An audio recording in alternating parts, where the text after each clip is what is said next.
Thank you for watching this video. We would like to thank our 2024 gold level sponsors, Geronimo Properties, May Property Management, Northmark, Boston Planning and Development Agency, and Cabot and Company. We would also like to recognize our 2024 charitable partner, Ironstone Farm.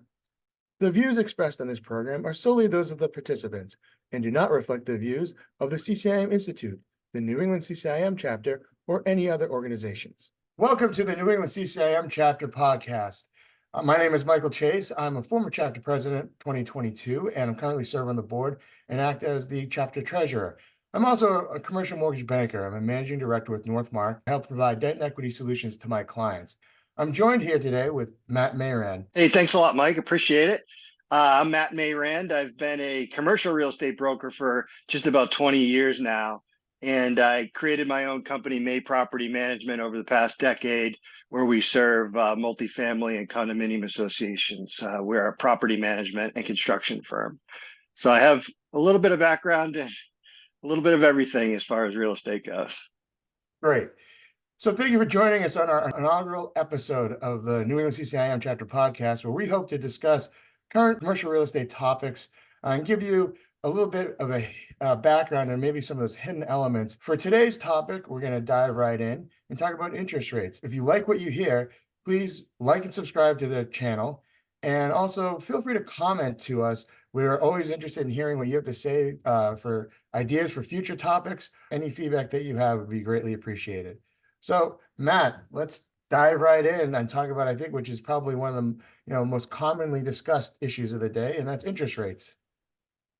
Yeah, for sure. We've seen quite a bit over the past year, and also at the same time, really very little, which is just very, very confusing to me, quite frankly. If you told me this setup over the past 12 months or whatever, and said, oh yeah, by the way, rates are going to go up roughly 3% and our 3 points. And by the way, it's going to have almost no effect on pricing. I would not have suspected that. But here we are. If anything, depending on the property type, multifamily is the one top of mind. Pricing is probably still increased slightly. So yeah, it's a wild world out there. It's a big topic, and it has a lot of implications for many different property owners and developers, builders, everybody out there. Certainly. And as someone who works in commercial real estate finance, we, of course, keep our eye on interest rates on a daily and even hourly basis in some cases. We'll talk a little bit about the 10-year Treasury, which is the most commonly used benchmark index for commercial mortgages, especially for institutional lenders. As of the time that we're recording this video, the 10-year Treasury is sitting at 4.37%. It's up this week after some positive economic data, which resulted in the probability of the market seeing the Fed's first rate cut happening in June, dropping now. That probability has now dropped to under 50%. And that seems to be the trend kind of that we've seen throughout the year. At the end of 2023, leading into 2024, the 10-year Treasury was down to 3.85%. And that was because the market was fully expecting that the Fed would start its first rate cuts, maybe even as early as March. Of course, we have noticed that did not take place. And it seems now with each passing month and as each new economic report comes out, that expectation of when the Fed will finally make its first rate cut keeps getting pushed out further and further. Interestingly, when we're looking at that benchmark index and we're trying to talk about, what is the impact on real estate finance, the index itself, which is what everybody kind of focuses on because it's the most easily attainable data point out there. It's what's talked about. It's what you can look up very easily. It's only part of the story. That's the benchmark index, but then there's a spread that the lender goes and applies a risk-based premium over in which they price their loan. And for institutional lenders like life companies, the most common benchmark for them to set their spreads against is corporate bonds. Because if they're not going to do commercial mortgages, then they're probably going to go invest in corporate bonds.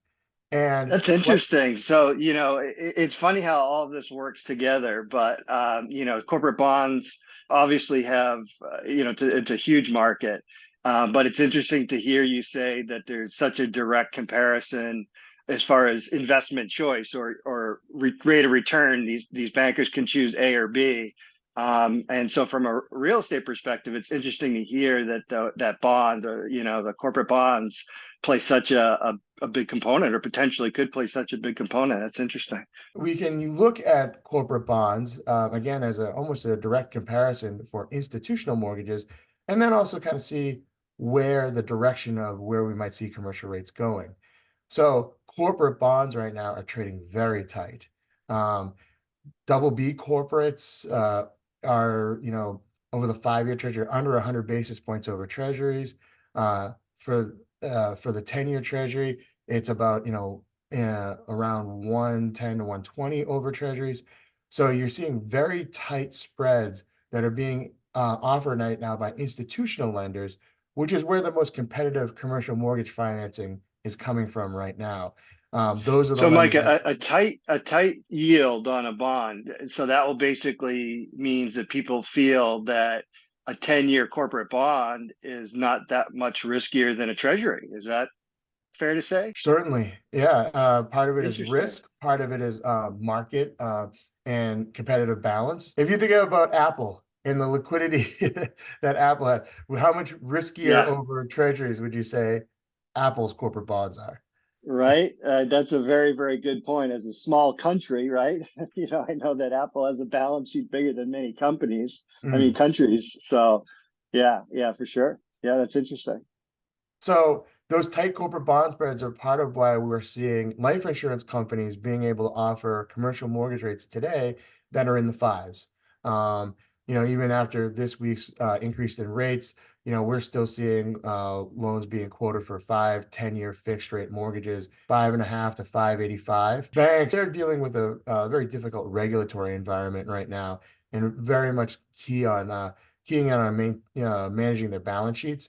So that's Yep. why their rates, comparative to where institutional rates are much wider. That's important because the banks as a whole are the largest provider of commercial real estate capital. That's probably the one where most borrowers are getting their rate information from. They're talking to the local banker and they're hearing Right. rates, high sixes, sevens, and even in some cases, maybe eights.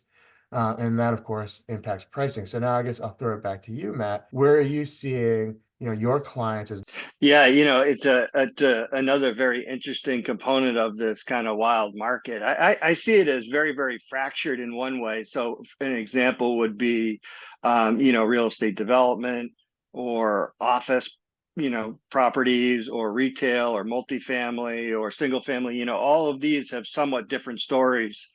And obviously they're all heavily tied to the cost of debt, but the market is really kind of either pushing, through the rise in the market, through the overall valuations, kind of pushing through this problem and just kind of trying its best to absorb it, or really causing the overall deal flow to slow considerably. And office is probably the most commonly pointed to trouble spot. We're not really seeing any sort of issues with non-performance of debt or anything like that. We're not hearing any stories of any local office landlords anyway of getting into trouble. But we certainly know that tenancy is lower than it was, occupancy is lower than it was, and that's still kind of washing its way through the system. We haven't seen it here. Certainly, you hear about it in New York and some of the other bigger cities in the country that valuations for office properties are getting lower, and we've certainly seen the beginning of that in that just demand is very, very low, even for like medical office, right? So I don't think medical office has the same challenges that professional office has, in my opinion. I think it's still a great property type, and I think maybe there needs to be a slight correction based on rates, but I don't think there's the fundamental shift in utilization that you will probably see and continue to see in professional office. So that's one type, but industrial continues to be red hot and pushing through a lot of the challenges, and multifamily continues to chug along. I think that new development has certainly slowed.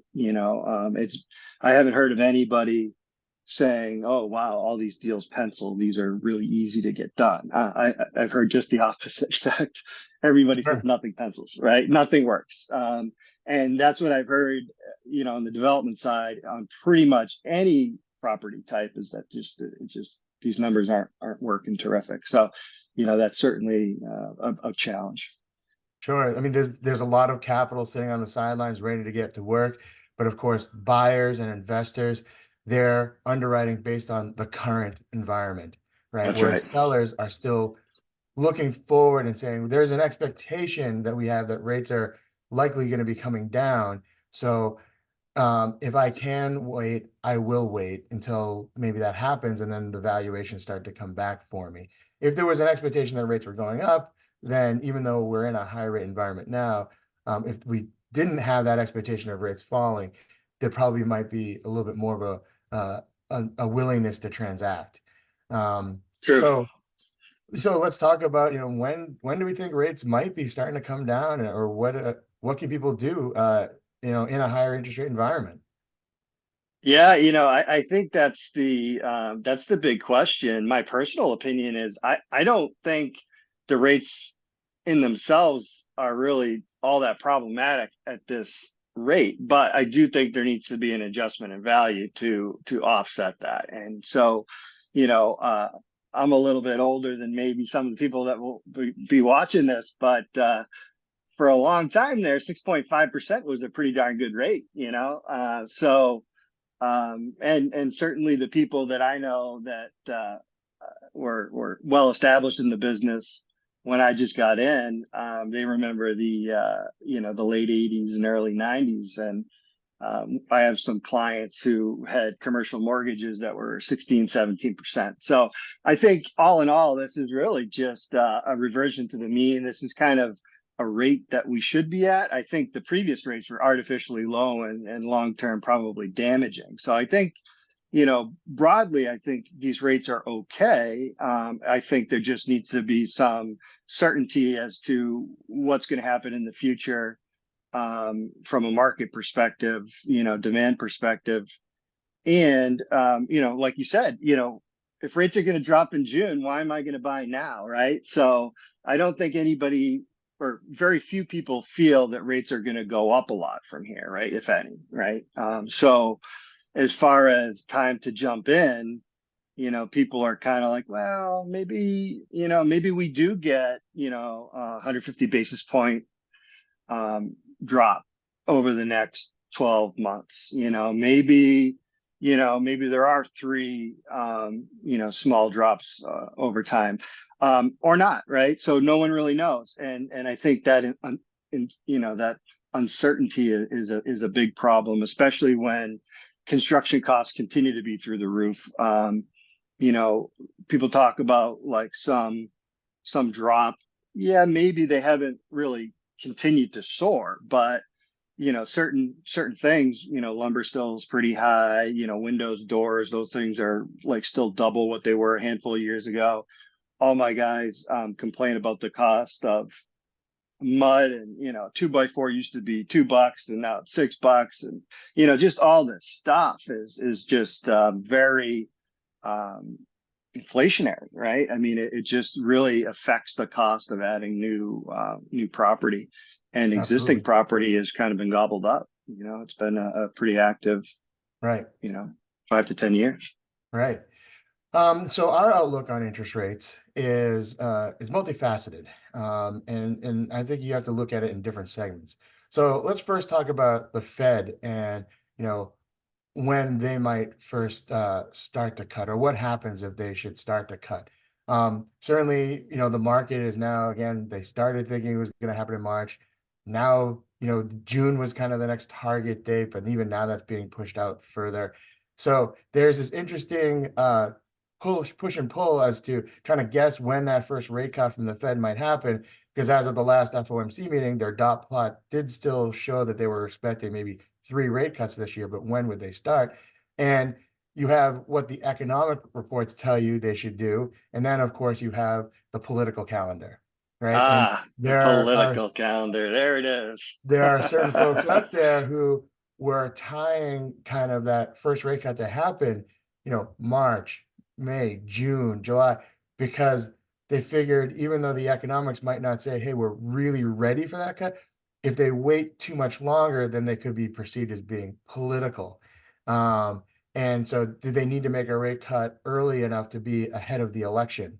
Um, I or think did you're they, right, by the way. yeah, or do they I know just it's a, independent body, whatever, but right. I think that's probably true. Data So dependent. exactly, data dependent. So then in terms of interest rates themselves, and if there's a rate cut, what will happen for you as a borrower? We have to think of it in different segments. You mentioned cost of construction, certainly high, and construction interest rates, that those short-term interest rates are Oh yeah. obviously Whew. the most elevated part of the yield curve. We've been in an inverted yield curve now for quite some time, and it's the short-term rates that are the most elevated and the most problematic for those construction borrowers and short-term bridge borrowers who were getting very cheap money to go in and do a value add deal and then look to sell. So those groups, those short-term borrowers who are not looking to buy and hold a property, just looking for short-term financing, they're waiting for that Fed cut because that's going to directly impact their cost of capital. Now, if you're a longer term borrower, if you're looking out the yield curve at the 5, 10, or even longer, there's a different story out there. Yes, those rates could, see a decline when the Fed does cut, but don't forget the yield curve is inverted right now. When they do start to cut, the market might say, okay, well, that is going to be stimulating to the economy, and it could push long-term rates up as the yield curve renormalizes itself. So I there and again, you have borrowers who are waiting for a rate cut to see a lower rate environment. And if they're playing at the longer end of that yield curve, they may not see the same type of rate reduction as the people at the shorter end. The other thing to keep in mind, as I talked about when we first started our conversation, spreads. We talked about how the index in and of itself is only part of the story. Well, when that goes to happen, do those spreads widen out and offset the decline in the index? If you can get a rate below 6%, as you said, historically, that's a good rate. This may be the time to actually look and lock in a rate, because even this past week, we've seen positive economic report. The ISM manufacturers report comes out on Monday. It's positive. It causes the market to push out their first expectation of a rate cut, and 10-year treasuries go up, 10, 15 basis points. It It could go is, up, right? yes, If we get jobs numbers that are hotter exactly. than expected, they've been trending pretty warm, Yep, everybody, says, oh, well, you can't make a trend out of 1 month, 2 months. Well, 3 months you can actually, right? right. Yeah, so um, Friday is the next one. We're looking at the jobs report coming on Friday. yeah. And if that, if it's cool, then that might help offset what the report on Monday. If it's warm, it might just reaccelerate, and we, see that again, that market continuing to push out the expectation for a first rate cut. It is an interesting market, but it's definitely definitely different for people who play at different durations on the yield curve. hmm Yeah, that's a Whether great point. I really never thought of it that way, but you're right. Duration is really the biggest component to this for sure. Yeah. Whether you should be waiting or whether you should actually be thinking about acting does play a lot into the duration that you're looking at. Absolutely. Another thing that I heard about that I thought was somewhat interesting from a very global macro perspective. So, China, obviously, their economy is slow, is recession. I don't know that you can call it that, a recession exactly, but well, what if China starts to heat up again, right? So, that could certainly play a part in this picture and start putting more pressure on interest rates to go up, not down, right? So, Absolutely.